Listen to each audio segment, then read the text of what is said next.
किसान 4.5 महीने यहाँ बैठे हैं जी। उनकी प्रेरणा लेके कई आंदोलन देश में चल रहे हैं और दुनिया भर के लोग इनसे प्रेरणा ले रहे हैं जी। यहाँ जब आते हैं तो सुकून मिलता है कि मैं मेरे लोगों में आया हूँ, इसलिए मैं आता हूँ। आज bank employees, LIC employees, public sector employees, दिहाड़ी मजदूर, किसान आज रास्ते पर कौन नहीं है जी। और मैं बार बार बोल रहा हूँ, मैंने 2015 में पहले पुणे में कॉन्फ्रेंस लिया था और मैंने कहा था कि हमारे सभी दुखों की जड़ इस देश की मनुवादी व्यवस्था है जी। और इसका कोई गंभीर से सोच नहीं रहे, गंभीरता से नहीं सोच रहे हैं, क्योंकि हम जब गोलवलकर, सावरकर, अगर ये सावरकर और तिलक पढ़ेंगे तो आपको मालूम होगा उनका कहना है कि हम देश के मालिक हैं, आर्यभट्ट ब्राह्मण देश के मालिक है और आप सब लोग हमारे गुलाम है। 2 जून की रोटी आपका अधिकार है। यहाँ तक हमारे देश को आज लाया गया है। अभी पब्लिक सेक्टर गया था, आरक्षण गया, सरकारी नौकरी 25-30 लाख खाली है तो भी भरते नहीं, वहाँ भी आरक्षण गया। तो पहले उन्होंने दलितों को हाथ लगाया, मुस्लिमों को हाथ लगाया, आदिवासी यानी ट्राइबल को हाथ लगाया और बाद में उन्होंने जब सब देश बेचना खत्म हो गया तो किसानी पर हाथ, क्योंकि किसानी में पूंजीवादियों के लिए इतने पैसा उपलब्ध होता है कि देखो अभी यदि इनके गोडाउन भरेंगे, गोडाउन बनाए इन्होंने अंबानी ने, अदानी ने, तो वो क्या हमारी सेवा करेंगे? तो इसीलिए आज किसानों ने जो काम किया ये दुनिया में किसी ने नहीं किया, ये काम चल रहा है यहाँ। मैं सभी किसान नेताओं को विनती करता हूँ कि आपके बारे में बहुत गलत फहमियाँ फैलाई जा रही है कि 40 संगठन है उसमें से 18 बोलते हैं कि हमको छोड़ जाना है और कुछ भी बातें फैलाई जा रही है। आप सबको विनती करता हूँ कि यदि आप हटेंगे तो सब देश मर जाएंगे। आज प्रत्यक्ष अप्रत्यक्ष सभी देश आपके साथ जुड़ा हुआ है। हमारी आज हालत जो है ये सिर्फ 7 साल में हुई, स्वतंत्रता के पहले थी, स्वतंत्रता के बाद जो थोड़ा बहुत मिला। मैं नहीं कहता कोई भी पार्टी हरिश्चंद्र है, लेकिन हमें आज पहले संघ को हटाना है, मनुवादी विचारों को हटाना है पहले, और बाद में सभी पार्टियों को हम निपटा लेंगे। लेकिन आज की जो जरूरत है, तो मैं आपके माध्यम से सभी भारतवासियों को विनती करता हूँ, जो भी अनाज खाता है वो सब किसानों के साथ आना चाहिए। जब भी किसान पुकारे हम साथ उनके साथ आना चाहिए। और क्यों आना चाहिए? तो अभी देखो सब आगे जो मध्यम वर्ग के मोदी घर घर मोदी कर रहा था, उनकी प्रोविडेंट फंड पे आँच लगी है, उनकी परमानेंट नौकरियाँ गई है, उनके बैंक बैलेंस पर उनका धोखा है, यानी बैंक डूबी है, LIC डूबी है। जो मध्यम वर्ग था जो मोदी कर रहा था उसको उनको भी मालूम हुआ। लेकिन ऐसा है कि एक बार अंधभक्त आदमी बनता है तो उसको बाहर निकालना बहुत मुश्किल होता है। तो ये जो अंधभक्त है इनको बाहर निकालना चाहिए। इसलिए हम लोग काम कर रहे हैं कि हमारी आज ज़रूरत है कि हम किसी भी हालत में देश का हर नागरिक हम साथ आए और हम पहले मनुवाद का मुकाबला करें। हम नहीं कहते कि हम कुछ मारामारी करनी चाहिए, हम कुछ तलवार लेनी चाहिए। हम कहते हैं कि संविधान के दायरे में अहिंसात्मक मार्ग से, जैसे किसान यहाँ बैठे हैं वैसे देश के कोने कोने में हम सब लोग बैठना चाहिए और मनुवाद को विरोध करना चाहिए, संविधान का संरक्षण करना चाहिए।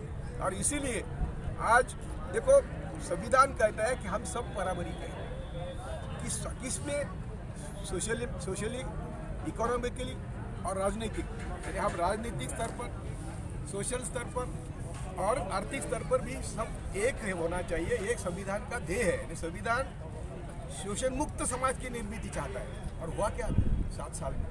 तो शोषण बढ़ा है और इतना बड़ा है कि हम अभी 2 जून के रोटी को भी महंगे हो गए। इसलिए आपका मीडिया बहुत काम करता है। आज हमें सबको मैसेज देना है कि यदि इस देश में हम सभी लोगों को सही मायने में जीवन जीना है, संविधान के तहत जीना है, तो पहले हमें मनुवाद पर हमला करना है और मनुवादी व्यवस्था समझ लेना है। हम घर पर आपको मालूम नहीं, उत्तर हिंदुस्तान में बिल्कुल मालूम नहीं, दक्षिण हिंदुस्तान। पाटिल साहब, आप न्यायपालिका में काम करने का अनुभव आपके पास है, एक बात बताइए, क्या आपको लगता है कि न्यायपालिका में सरकार का या सत्ता का दबाव रहता है? बिल्कुल, मैं तो पहले से कहता हूँ, न्यायमूर्ति लोहिया जिनको मारा गया वो मेरे दोस्त थे। उन्होंने मुझे ये सब इतला किया था, उनके लोग मेरे पास आए थे कि मुझे 100 करोड़ की ऑफर है और मैं नहीं लेना चाहता और मैं अकॉर्डिंग टू जस्टिस, कानून की जस्टिस करना चाहता हूँ। उनके जो लोग मेरे पास आए थे उनको मार दिया गया, वो भी जो मेरे पास आए थे उनको भी मार दिया गया। तो बोलने का मतलब क्या है कि इन्होंने पहले लोहिया को मार के मैसेज दिया, 2015 की बात है, कि हमारी सुनो, 100 करोड़ ले लो नहीं तो मरो। चीफ जस्टिस बना गोगोई, मिट्टू लगा दिया। और भी कोई बातें थी तो चीफ जस्टिस के पहले जो वो क्या बोलते हैं हिंदी मालूम नहीं मुझे, वो शेर की बात कर रहे थे, 4 जजेस बाहर आए, जजेस चीफ जस्टिस के खिलाफ पत्रकार परिषद ली और सुप्रीम कोर्ट में दबाव आता है इसलिए काम नहीं हो रहा है, ये खुद जजेस ने पाटिल साहब आपने कहा कि मनुवाद को खत्म करना पड़ेगा, संघ से लड़ना पड़ेगा, तो जो लड़ेगा कौन?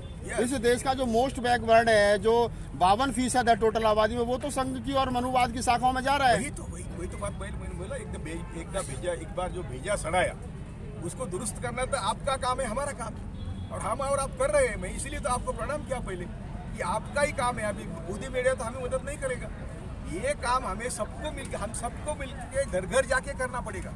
इतना आसान काम नहीं, लेकिन ये किसानों के माध्यम से शुरू हुआ, इसलिए पहले किसानों को नमन, दूसरे आपको नमन, इसलिए मैं आता हूँ यहाँ। तो आपका सही सवाल है। और आपने जो कहा कि 7 साल में सुप्रीम कोर्ट ने क्या किया, देखो ना, 7 साल जब से सुप्रीम कोर्ट मोदी आया है तो सुप्रीम कोर्ट ने एक भी ऐसा डिसीजन नहीं दिया जो गरीबों के हित में है, जो किसानों के हित में है, जो दलित पिछड़े के हित में है।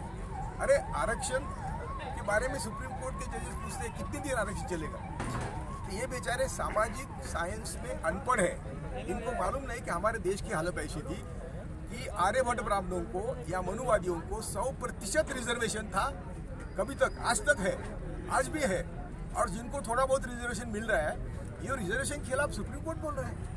तो आज सभी, इन शॉर्ट में कहता हूँ, संविधान ने अपने अपने दायरे में काम करने के लिए जुडिशरी की अपॉइंटमेंट करी, ब्यूरोक्रेसी की अपॉइंटमेंट करी है। लोक प्रतिनिधि तो रहे नहीं, वो सब धन प्रतिनिधि है और ऑल क्रिमिनल्स है, वहाँ बैठे वो सब क्रिमिनल्स है। मैं बड़ी जिम्मेदारी के साथ कहता हूँ, मेरे पास सब आंकड़ेवारी है। तो लोक प्रतिनिधि हमारे नहीं, जुडिशरी हमारे काम नहीं कर रही, और ब्यूरोक्रेसी तो आप जानते पहले से ही कभी। सर, राफेल पर सुप्रीम कोर्ट ने उस समय सरकार का बचाव किया था, और अब जब मामला उजागर हो चुका है तो क्या लगता है आपको, फिर अगर मामला कोर्ट, यदि मेरे जैसा सुप्रीम कोर्ट में जज होता, मैं आज ही उनको कंटेम्प्ट की नोटिस देता। कंटेम्प्ट ऑफ कोर्ट किया है उन्होंने उस समय, जो कागज सुप्रीम कोर्ट के सामने लाए, लोहिया मैटर में भी और राफेल में भी झूठे पेपर कोर्ट के सामने लाए। क्या लाया था कि सीएजी रिपोर्ट आया है, राफेल का व्यवहार ओके किया है सीएजी ने, और फिर उसकी पार्लियामेंट में चर्चा भी हुई है। ये सुप्रीम कोर्ट को कहा जब तक ये कुछ नहीं हुआ था। तो इतना झूठा एफिडेविट देने वाले को कोर्ट ने आज अंदर लेना चाहिए, और तो आज कोर्ट को सुओ मोटो का इस्तेमाल करना चाहिए क्या? अब बिल्कुल कर सकते हैं। मैंने लिखा है, मेरी पोस्ट लिखी है आज, यदि सुप्रीम कोर्ट, उच्चतम न्यायालय आत्मपरीक्षण करेगा तो उनको फंसाया। देखो, बाबरी मस्जिद में भी सुप्रीम कोर्ट को फंसाया था। हर जगह सुप्रीम कोर्ट को धोखा देने वाले लोग ही आज सुप्रीम कोर्ट में बैठे, मनुवादी लोग बैठे हैं। मैं जब खुद जज था तब भी मेरे जो ब्रदर जजेस थे उनके घर में गोलगोल करके फोटो थे। तो एक भाई आरएसएस का प्रमुख होता है, दूसरा भाई आईबी का प्रमुख होता है, एक पुलिस का प्रमुख दामाद होता है तो ससुर आरएसएस का प्रमुख होता है। कौन किसका इन्वेस्टिगेशन करेगा? इसलिए हम सब लोगों को आपके माध्यम से घर घर मैसेज देना है कि आज हम इतने संकट में हैं, ये संकट हम सब एक साथ आए बिना हम इसका मुकाबला नहीं करेंगे। पाटिल साहब, इस देश का लोकतंत्र जो है और संविधान जो है वो बचेगा कैसे? आपने जिन मुद्दों पर अभी रोशनी डाली है, लगता है भाई जब हर जगह वही लोग बैठे तो फिर लड़ी कैसे जाएगी, जीती कैसे जाएगी? बात है, इसीलिए तो हमको सिर्फ रास्ते पर, इसलिए मैं बार बार कहता हूँ ना कि किसानों ने रास्ता दिखाया है। सिर्फ हम रास्ते पर आके ही सरकार का काम मुश्किल कर सकते हैं। हमें ना जुडिशरी मदद करेंगी, ना ब्यूरोक्रेसी मदद करेंगी, ना आईबी सीबीआई मदद करेंगी, कोई भी गवर्नमेंट संस्था हमें मदद नहीं करेंगी। हमें मिलिट्री के बच्चों का भी एजुकेशन करना पड़ेगा कि तुम्हारे बाप यहाँ मर रहे हैं और तुम हमको लाठी चलेंगे। हमारे पुलिस को भी मदद, हमको उनकी मदद मांगना चाहिए कि हम तुम्हारे कुछ लगते हैं और हमारा तुम्हारा खून एक है, तुम हम पर लाठी मारेंगे, तुम हम पर पानी मारेंगे। तो ये सबको एजुकेट करना पड़ेगा। नहीं सर, तो इससे तो देश जो वो गृह युद्ध की तरफ चला जाएगा। गया है आज युद्ध नहीं हो रहा है, इसलिए नहीं हो रहा है कि उनके पास मिलिट्री है और वो तिकड़म में बहुत, भाजपा या मनोवादी तिकड़म में बहुत माहिर है। वो तिकड़म करते, अभी किसानों पर पत्थर फेंकना, यहाँ पत्थरबाजी हुई थी ना, तो ये जो करना है, तो ये आंदोलनकर्ताओं को पहले वो निगलेक्ट करते हैं, उसके बाद उनको बदनाम करते हैं, उसके बाद उनको मारते हैं। तो तीनों भी प्रयोग उन्होंने किसानों के साथ किए, तो भी किसान डटे हैं। इसलिए मैं किसानों को नमन करता हूं, आपको भी नमन करता हूं। और आपने जो सवाल पूछे, ये सब देश के